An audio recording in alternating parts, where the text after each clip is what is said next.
Forest industry is really important to this state.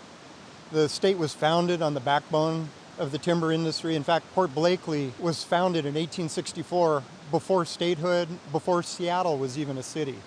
Wood products are essential for providing shelter for people. And there's nowhere else in the world that it's grown more sustainably than Washington State. Under the Forest and Fish Law, we have actually improved and done quite a bit of work to make sure that all of our roads and fish-bearing streams crossings are up to snuff. And for our company, we set this as a very high priority to get this done soon as possible, as much as possible, because we also figured it was the right thing to do and a smart economic decision. It gives us access to areas where we might not in very stormy weather, and has proven many times over to be of great benefit both economically and environmentally. As a company, we've opened up over 180 miles of fish habitat that was previously blocked by undersized culverts and man-made blockages. That we've removed them, and like the culvert you see in the background, we've replaced them with bigger structures to let fish flow back and forth all the way up the stream. As far as the industry goes with our maps, and that includes state lands as well, we've opened up 2,100 miles of fish habitat. We've removed over 3,400 barriers, artificial blockages that were preventing fish from moving upstreams, and that's across 57,000 miles of roads in our forest in Washington State.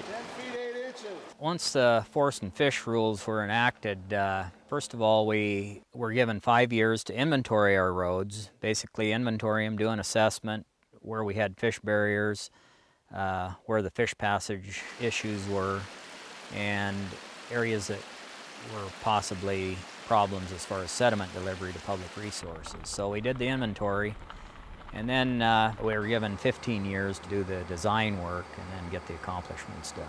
As an engineer, I do a lot more design work. The design of these fish crossings, when we pull out an artificial fish barrier, the design process to get a hydraulics permit is quite extensive now, so we're designing them so they'll last. The other thing that we use as far as science is concerned, when we were doing our road inventory and road assessment, we used GIS extensively to map our roads and features along our roads. We do a lot with the drainage as far as runoff.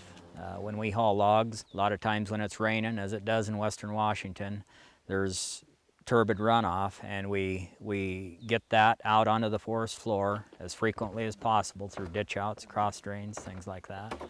And it filters out in the forest floor. The bottom line goals of the Forest and Fish program were to make it so the fish could access their habitat upstream beyond artificial fish barriers, keep the water clean and cool, and keep a viable timber industry. I think we're most proud of being able to balance the environmental responsibility that comes with the stewardship of forest land, that we can have both. We can protect the environment and make a good living for the owners and for all the people that are in the forest products industry.